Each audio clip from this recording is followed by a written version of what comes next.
Hi, I'm Jasmine, career consultant, influencer, inclusive leader, mentor, consultant, advocate, author, and entrepreneur. Most importantly, I'm a Black woman navigating the journey of seeking purpose, hoping to inspire others along the way. I started this podcast to bring the aha moments that I spoke about in my book to life by facilitating meaningful conversations and listening to diverse perspectives. I hope to continue that growth and inspire others as I continue my journey on seeking purpose. I'm really excited for today's guest. She really needs no introduction, but if I had to talk about how amazing she is a mentor, a sponsor, a community leader, a servant, a soror, a woman of God. To know her is to love her and be wowed. An example of what I always say of like grace, integrity, class, that girl, period. Dr. Thomasina Tina Stenhouse, thank you so much for saying yes and coming on this episode of the Seeking Purpose podcast, which I'm calling Stay in Your Lane. Thank you for being here. You are so welcome, and you confirmed an answer to prayer. I pray often. I say, God, let others see me as you see me and not as I see myself.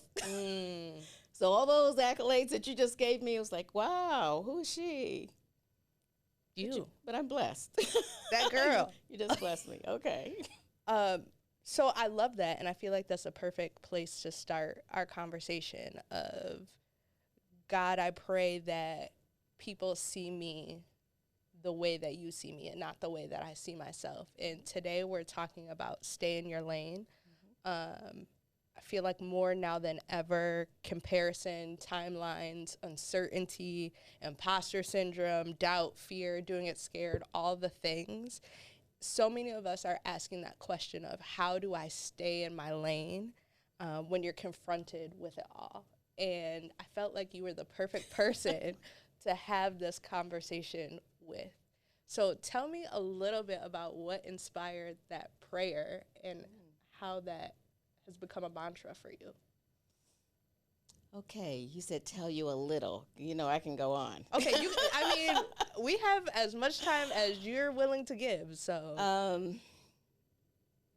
Okay, your first question was where did the prayer come from? What inspired it?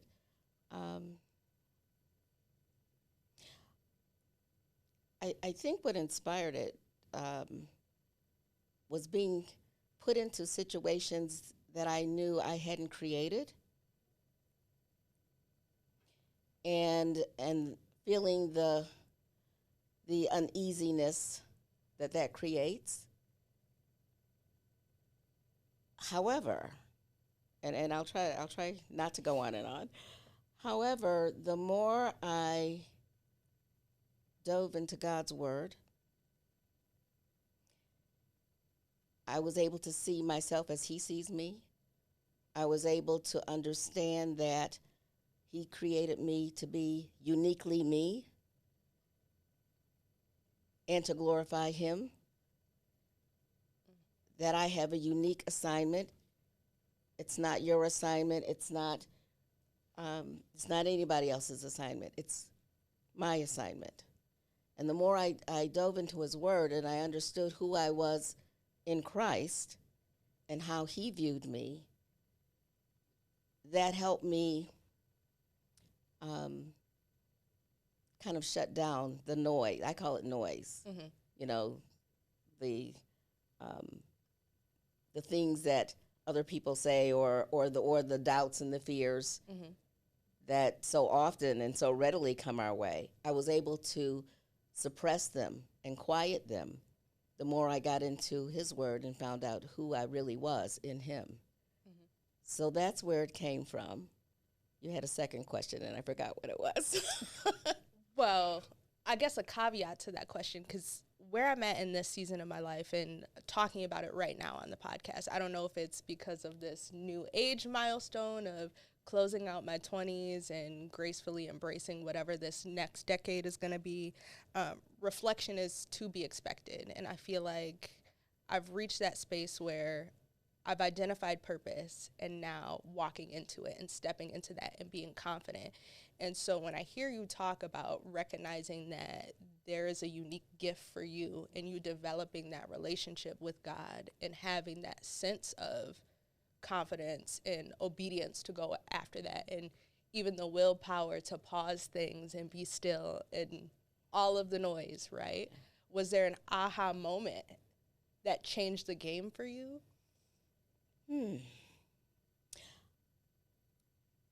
There wasn't an aha moment. However, there was a pivotal moment. I was already seasoned professional in my career, seasoned in age. And because I was drawing closer and closer to the Lord, he started telling me, you need to go back to school. Well, I already had 2 degrees.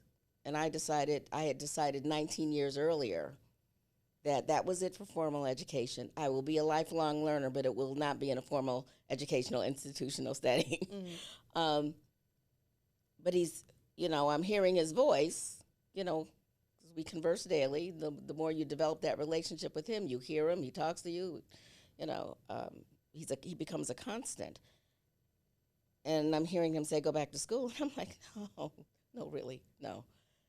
And then he repeats it, and he's bringing these messages to me in various ways and through various people and various media. And I know it's his voice because I know his voice, and I'm not wanting to do it. So at first I just tried to ignore it, and he kept sending messages. And so then I started praying. I was like, okay, Lord, you know I don't want to do this. You know I don't want to do this, but you also know that I'm going to follow you. However, I need you to make this as clear as a neon sign on my front lawn that this is what you want me to do. Mm-hmm. So I was just being rebellious. I knew it was him, and I knew what he was saying, but I didn't want to do it. But my prayer became more honest, like, I don't want to do this. So I wrestled with him for 1.5 years until I finally said, okay, fine. If this is what you want me to do, I'm already established, mm-hmm. on that track that you had me on, but now you want me to switch gears. If this is what you want me to do, you have to open all the doors. And so he did. And so that was a pivotal point. And it took me on a 7-year journey to achieve a PhD degree, 7 years, with doubt on one shoulder and fear on the other, but I knew that he had put me there. I knew that I was in the lane that he had created just for me at that point in my life. So even though doubt and fear all day, every day, for 7 years, I was able to stay on track. And he did open all the doors. Even when I took it step by step, and I went over and I talked to the people at UB, kind of like the way, in the manner that I use when I go to buy a car. I don't want to be here, so, tell me what you're going to tell me. So I go and I called Dr. Muriel Howard, my sorority sister. She was at UB at the time, and he said, okay, who do I need to talk to in the School of Management? I'm like, Mm-hmm. She said, okay, Arlene Caucus, and then I talked to Arlene Caucus. She talked to Jerry Newman, talked to Brian Becker, 3 different professors I need to talk to, and I go in like this. And I'm telling them, well, I need to, if I do this, I'm going to have to be supported, because I have a certain quality of life that I enjoy.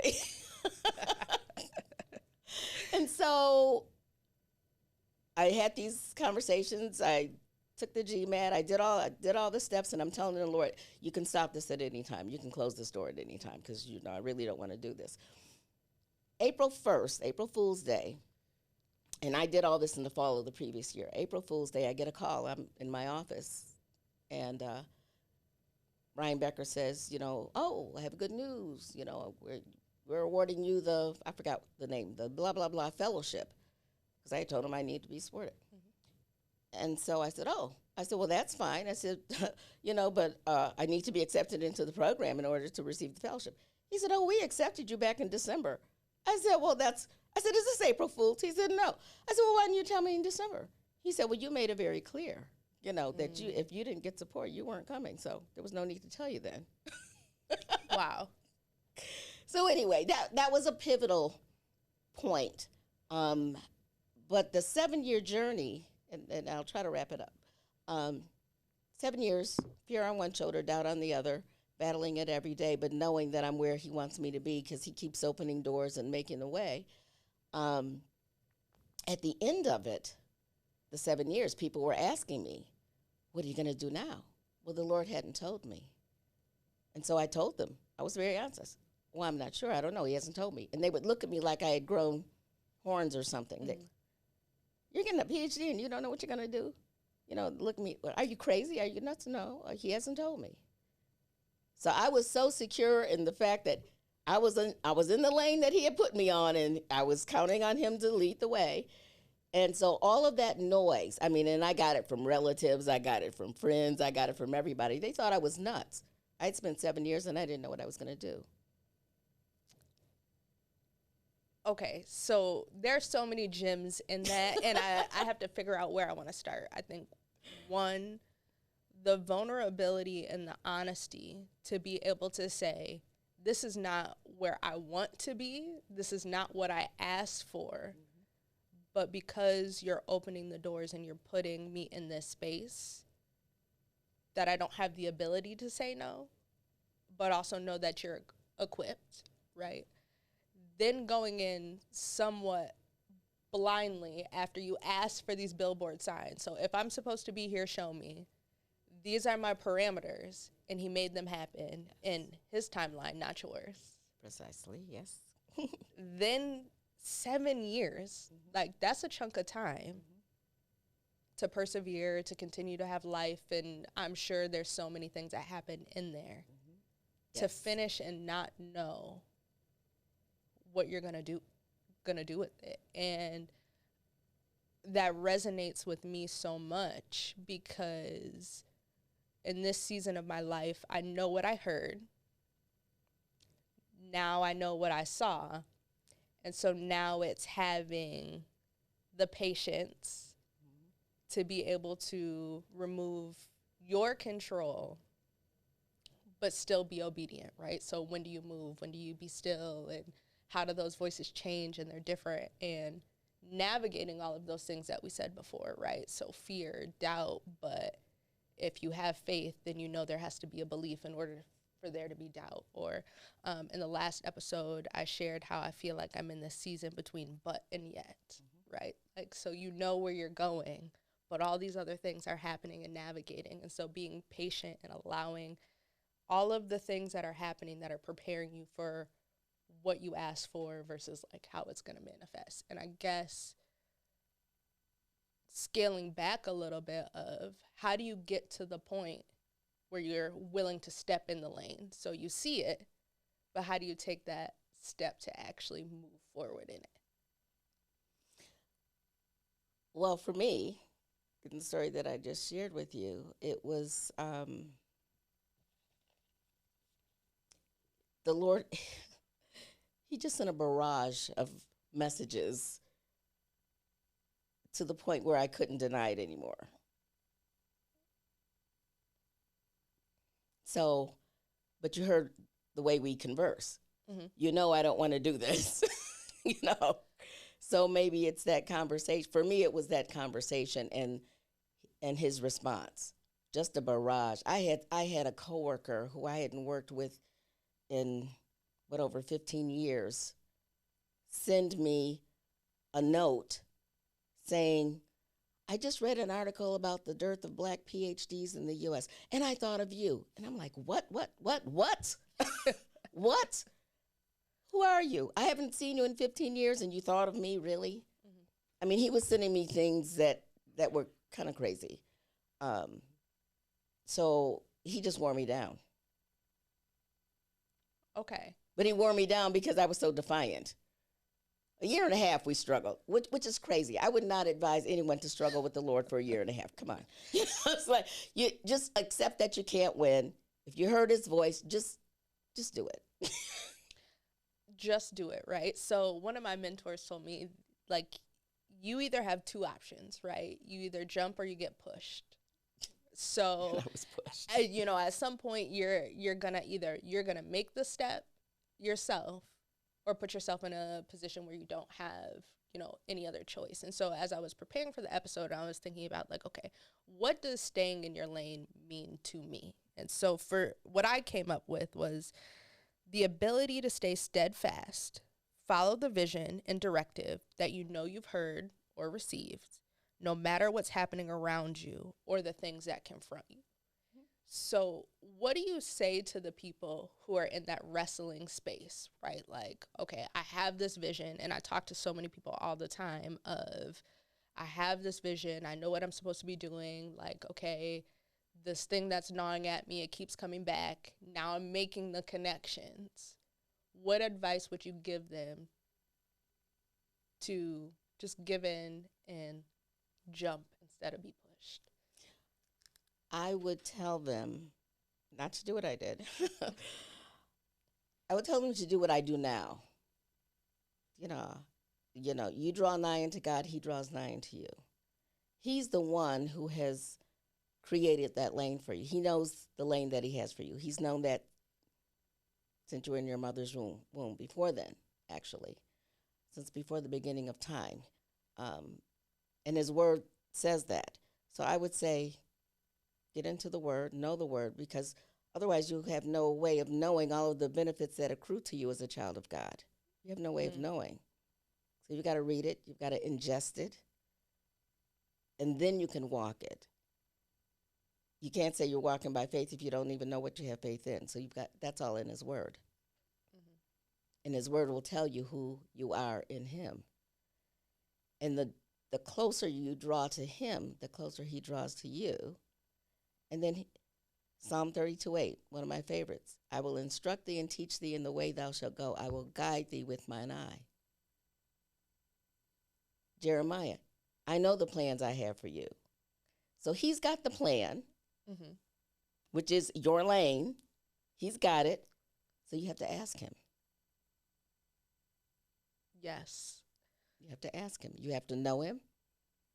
You know him through his word, and you have to ask him. You have to have that conversation all the time, daily.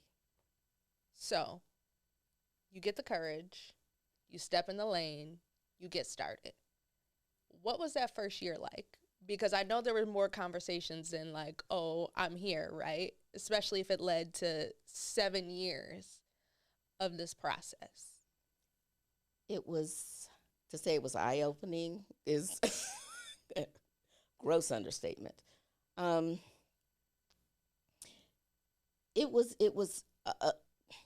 Let's go back. So by the time I got there, I knew that that's where I was supposed to be at that point in time. Mm-hmm. But even from day one, I mean, I wasn't, I was pretty ill-equipped. And there really isn't a remedial course that you can take before you start a PhD program.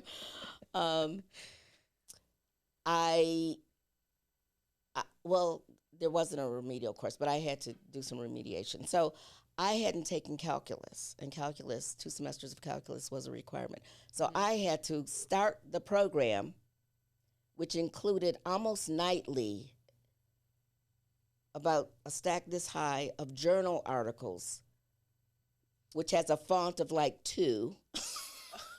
Okay, wait. So before you continue, I think we can't miss that. Okay, so you finally get the courage to say yes. You go. And then it's almost like you have to start backwards from where you how do you not get discouraged? How do you say, like, I'm not going to question, this is where I'm supposed to be. I now have to start maybe farther than some of my other peers. I've been out of the game for a little bit. I said yes to this, and now this is completely different compared to all the other doors and things that were just, I don't want to say magically opening, but were meant to open for you. Okay, well, you're correct. I did have to start by going back, but I was starting and going back at the same time. So I was taking calculus and starting this overwhelmingly taxing PhD program at the same time. How did I do it? Because I knew that I knew that I knew. By that time, remember, I wrestled with them for 1.5 years. Yeah. So by the time I started, I knew that I knew that I knew I was where I was supposed to be, but I also knew that he had me. Mm-hmm. and that he was going to instruct me and lead me in the way I should go. He was going to guide me. He was going to make it happen. In fact, it was already done, but I had to still go through. But it was done because he put me on that trail. I knew it was a done deal. Mm-hmm. So, yes, there were many heartaches. There was a lot of hardship, many stories, even miracles. And at the end, when people are asking me what I'm going to do and I didn't know, and I'm asking him, well, now will be a good time to tell me, people are asking me. You know what he told me? One morning, I'm laying in my bed and I'm wondering, Lord, when am I going to know what the next step is? What was this all about these past 7 years? He told me it was about him, and it was about spiritual growth. It was about where I needed to be in order to honor and serve him going forward. And I was like, oh, okay. It wasn't about the 3 letters. It wasn't about that at all. It was about what he needed to do in me for his purpose. I was like, oh, okay. And here we are. I really love that because I don't think we talk about the adversity enough, especially in today's age with social media. I think we see the end result and what people want us to see, or that culmination of when you get those 3 letters, but we didn't see the 7 years.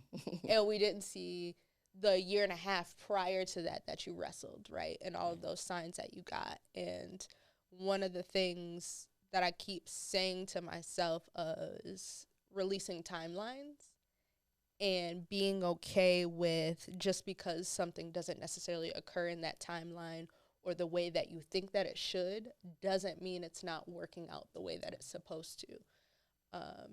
And I appreciate you being so honest and candid about that for a dream that probably a lot of people have that they don't even start, or they might start and never finish.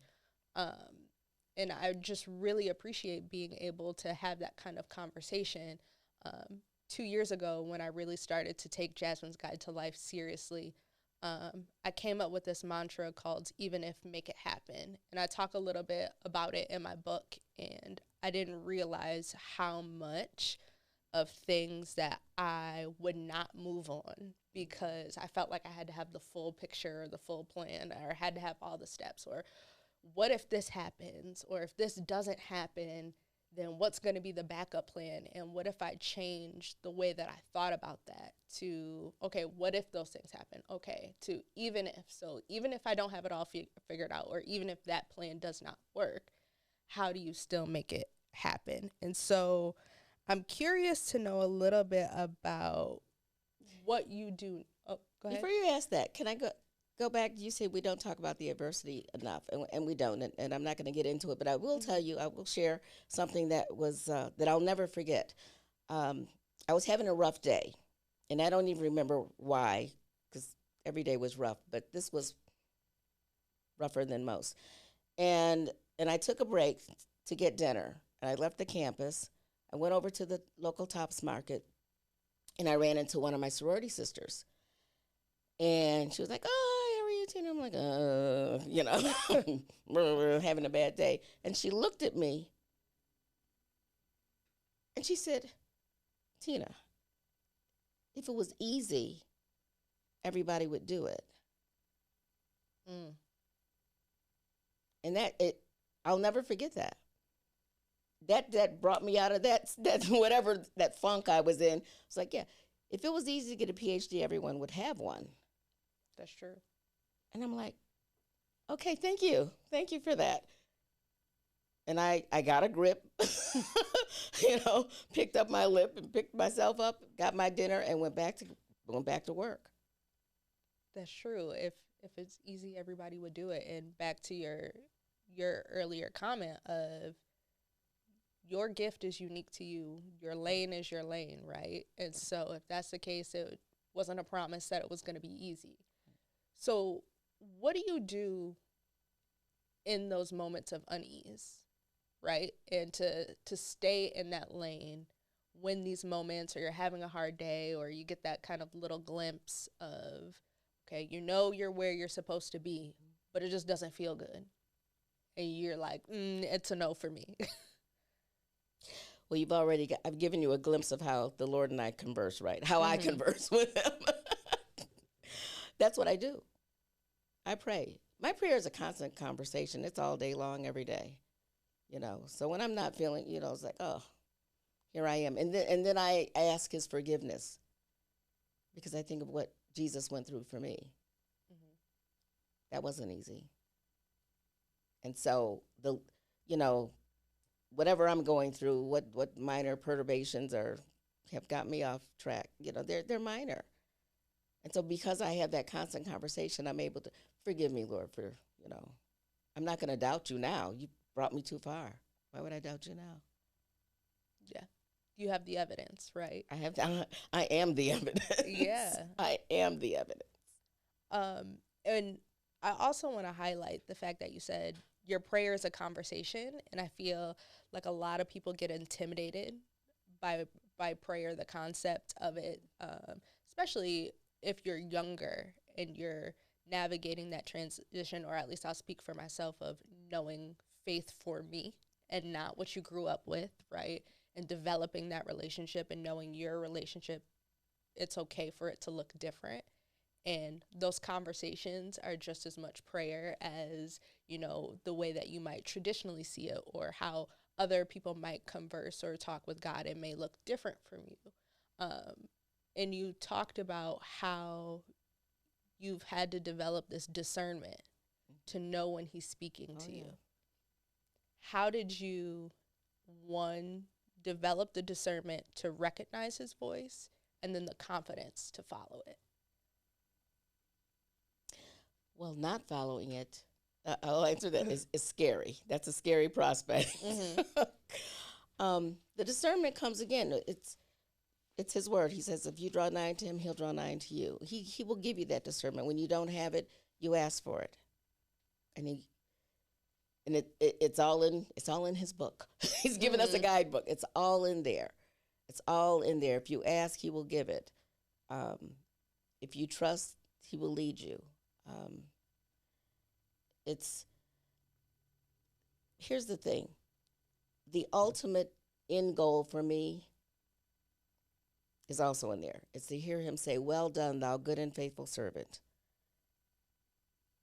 You've been faithful in few things. I'll make you ruler over many, and he enters me into his eternal kingdom, and I live with him eternally. That's the end goal. All of these things now, these little goals, they are little goals. So that's the end goal. And when I keep that in the forefront of my mind, then that helps me. It helps me discern his voice. Okay, is this something that's pleasing to him? Is this choice that I'm making today that I'm going to have to answer for eventually, is he going to be pleased with that? Mm-hmm. And that's choice of, Lord, just order my thoughts, order my words, order my behaviors so that you are pleased, so that I make it to the end goal. That's where I'm going. Now, there are many steps along the way and some pivots and, this, that, and the other thing, but that's the end goal. And so if I keep that in the forefront of my mind every day, and I have this constant conversation, I can hear his voice more clearly. And if I'm not clear, Lord, is this you or is this somebody? I ask him. Mm-hmm. Because it's a constant conversation. He'll help me know. He'll tell me in many different ways. Okay. So we get to the middle. Now we start to get to the finish line, right? So 7 years, a big deal. Huge. Right. And so you have people watching you. So you mentioned your family, your friends. I'll say we are a part of a sorority of change makers, of leaders, of people who you can't help to be inspired and know, like, what am I doing next, right? So that there's pressure that comes with that, right? So to me, there's a conflict there of, you're in alignment, you're doing what you're supposed to do, you've navigated that adversity that was inevitable, while managing the thoughts, the opinions of other people. how do you deal with the conflict between the two as you're making that goal happen? After 7 years, it wasn't a conflict. I just rested in it because it was noise. They didn't put me on that path. They didn't have a plan for me. They didn't make it happen. So why would I listen to that? That's a good question of why would you listen to it? And I guess how I would flip that is, how do you get into a space where you know not to listen to it? Especially in a time where so many people are connected, right? Like, there's no way that you can't see what other people are doing, hear what other people are doing, exposed to it, right? Mm-hmm. So how do you turn off the noise to continue to move forward? I've already said it. You draw closer and closer to him, so that's the voice that you're listening to. That's the voice that you're allowing to influence your actions and your behaviors, your words, who you are and who you want to be. The noise isn't making it happen. They're just noise. And some of the noise are from people who I love, care a lot about. And there was 7 years of some of my closest friends and family members not understanding. You know, when I'm saying, no, I can't do this. No, I can't be with you. No, I can't. What do you mean? You know, no, I can't. But by the end of the 7 years, I was so rested in that, okay, when you're ready to let me know the next step, you'll let me know. And all the people who think I'm crazy, well, they can. I think that's important to kind of pause there of knowing when you have to exercise your no and being okay with people not understanding.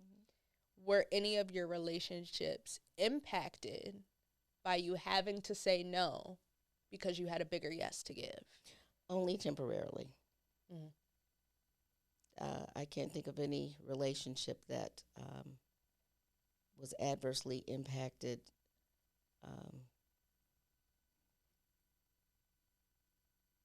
No, only temporarily.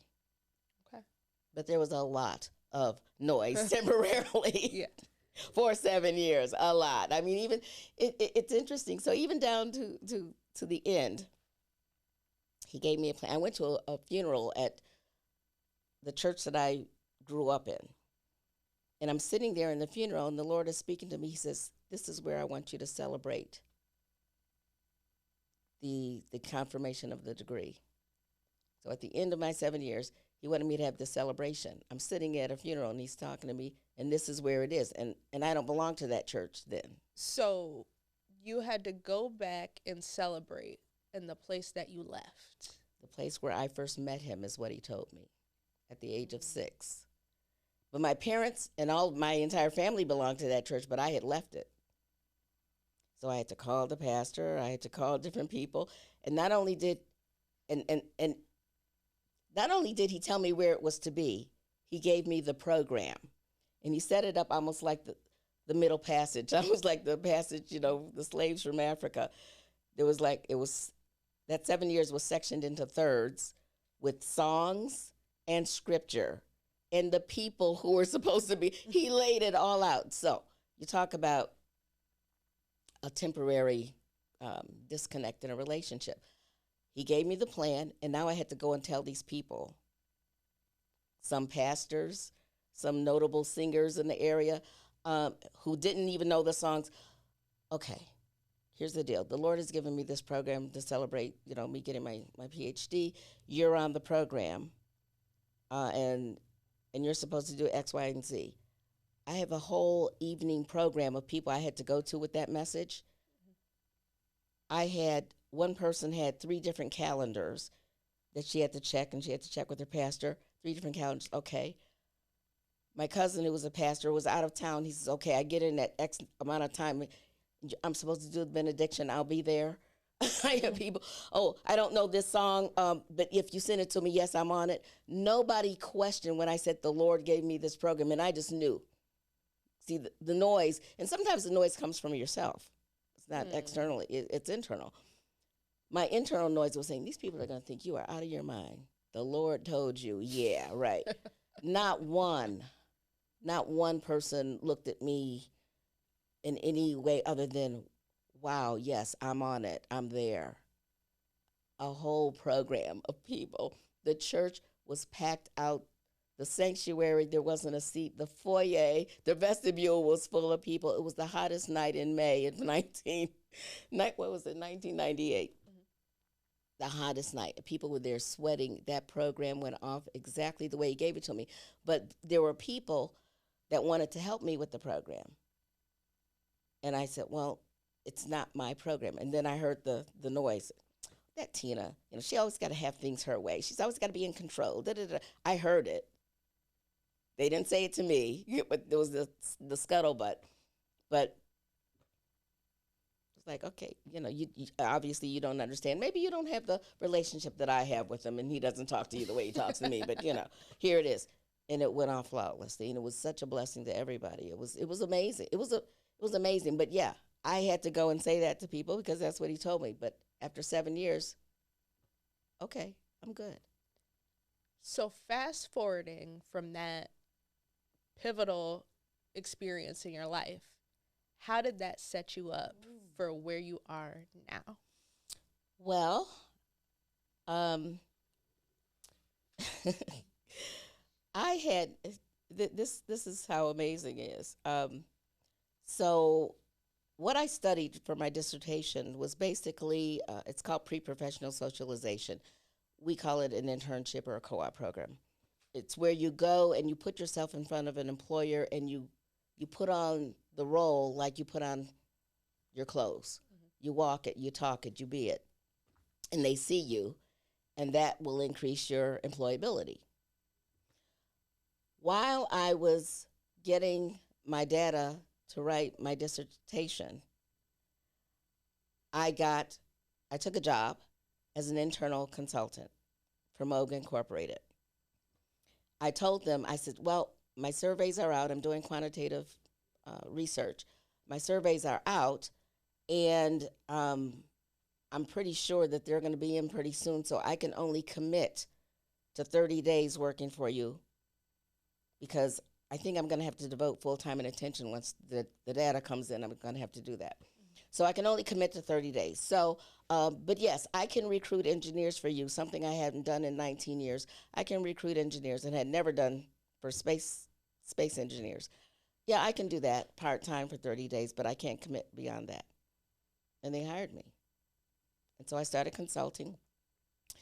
Well, collecting the data took a lot longer than 30 days. It actually took, for me to collect, analyze, write, and defend, took 17 months.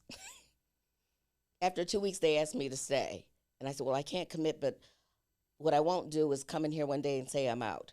It's taking longer. If you can go with the flow, let's go with the flow. Well, the flow was 17 months. At the end, now mind you, I told you what I was researching, pre-professional socialization. So that's what I was doing for 17 months.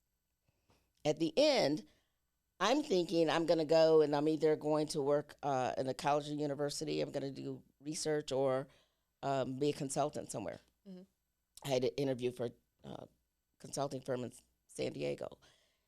And Moog comes to me and they make me an offer that I couldn't refuse. They just basically said, we want you. What do you want to do? I was like, wow, nobody gets an offer like that, So I told them what I wanted to do because I had thought about it. And they created a job for me, the job that I said I wanted to do. Well, first they made me an offer, and the offer wasn't acceptable. So what did I do? I said, okay, I'm going to spend a day fasting and praying, Lord. I've never fasted and prayed together, but this isn't setting well with me. But if this is what you want me to take, then I will take it. But I don't feel good about this. While I spent the day fasting and praying, I got messages on my recorder that I didn't listen to until I had finished. Already they had called me. Oh, we saw that you weren't happy. We reconsidered. We think we can offer you something that will be acceptable. Answered prayer. So yeah. So And I worked there for 17 years. I had never worked anyplace else more than 3 years, Wow. and I had always been the one to leave. And my salary that I had been paid 7 years earlier was doubled just like that. I don't know if you realize, but there's so much revelation in that of staying in your lane while growing into it, right? Because you had to go back to those things that you learned in that experience of having those conversations, going back to what you know, but also enhancing, right? Like, I think we forget that when we overcome something, we think we're never going to go back to it. I think that was one of the beauties of writing the book, Seeking Purpose, right? That was all the aha moments that I thought I had already lived, and they were just supposed to help other people. What I wasn't expecting were for those things to come back and test what you do know and being able to use it in that next level or season in your life. So when I hear you say that, it's like, yeah, you can be in your lane, but when all the things kind of veer and get into it, what's going to keep you, staying and growing in that? But then also knowing you couldn't see the results of what was going to happen, but it turned into a 17-year career. But even all the things that you're doing in retirement, I say retirement in quotes because you're one of the most booked and busy people that I know. Retirement. But directly, and I never knew what your degree was in, but thinking the way that you mentor and sponsor so many people, the work that you do for our community on different boards and foundations, it started there, even though you couldn't see it. Right. And one of the things that I admire about you the most is not just your confidence, but the grace that you have with it. And what do you say to the people who are in that journey of seeking purpose and you have all of this wisdom, who are looking to find the staying power to be in their lane while they're figuring it out, or they might be in there, whatever that 7-year moment is? What do you say to them now being on the other side of it and living in that harvest? Establish a relationship with God through Christ Jesus. You gotta have that relationship. Trust that He has the plan for you, and ask Him what it is. Ask Him to instruct you and lead you in it. Yeah, and I think it's also navigating what I call like not just being called, but you're chosen, right? So knowing that you have to invest time, you have to invest energy, resources, even when you don't know how it's going to work out. And I have to say thank you to you because you're one of those constants that's always like, who can see things that I can't necessarily see. And you're like, Jazz, no, this is your time to do this or meet this person or whether it's an encouragement, a tap on the shoulder, a letter in the mail, or a note. And I appreciate that you don't find it robbery to mentor and sponsor people, even while you're still living your life. And what do you say to the people who are still figuring it out, but they know that they need to give back at the same time?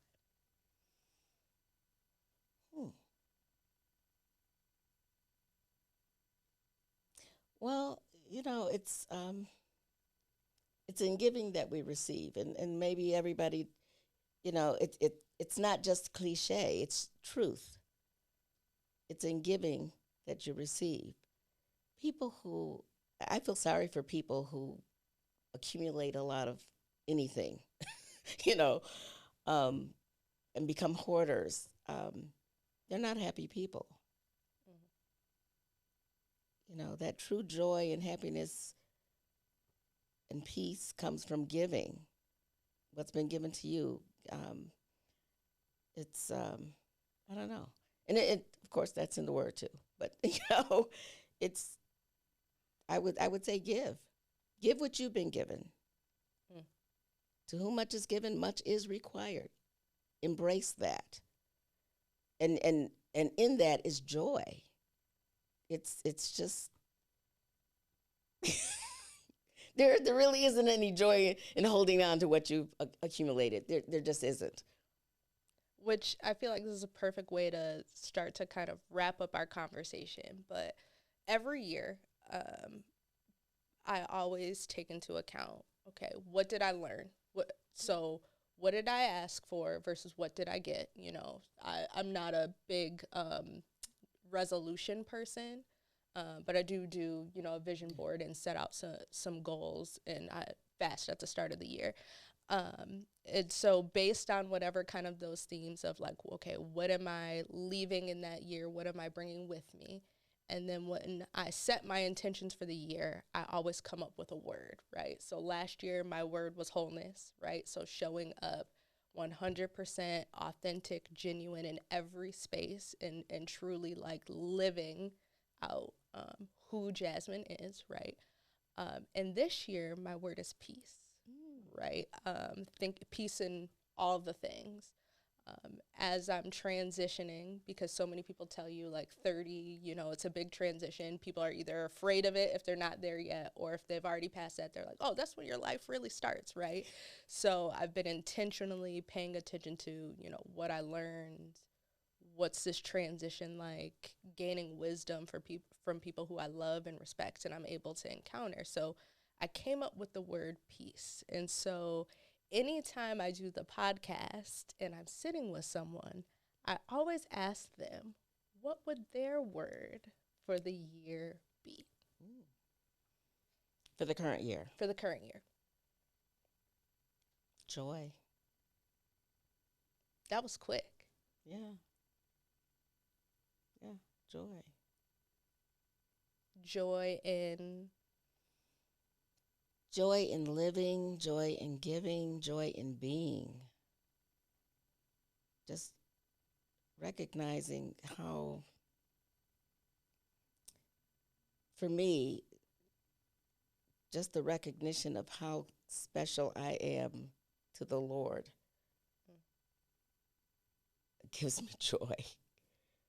You know, I said earlier, you know, how he puts me in places where I knew I couldn't be on my own. I couldn't get there on my own. He just puts me there, and I wonder, gee, really? You're recognizing me? Really? How did, you know, why am I invited to this and this and this? I know it's not me. You know, these are doors he's opening. And that gives me joy. I'm that special, really? I love it. So thank you so much for saying yes and always encouraging me and all the things. And I did write a few things down because I didn't want to forget it. And I think it's really important. And I would encourage everyone watching or listening, if you have the opportunity to benefit from amazing people in your life, one, sit and talk with them, learn their stories, get their wisdom, but also give them their flowers because life is so short. And that's one of the things that I wasn't expecting to learn in this season. So I just want to say thank you. Thank you for all that you are, not just to me, but to our sorors, our community, this world, and know that I appreciate you for always being a listening ear, for speaking my name in rooms that I haven't been in yet, for encouraging me to walk in my purpose, and taking advantage of opportunities that will elevate me, but also being a spiritual mentor and showing me how to lean into God's love and grace. You are a true role model of how to walk in humility, grace, and confidence. And I know that you're always booked and busy, as I said earlier, but I don't take it lightly that you said yes and you spent your time with me today. So thank you. Can I share something? Of course. I know we're time constraints, but absolutely. But I just want to leave this with you. This is a prayer that I pray sometimes. Father, show me what I can do today to help ensure I will hear you say, well done, thou good and faithful servant.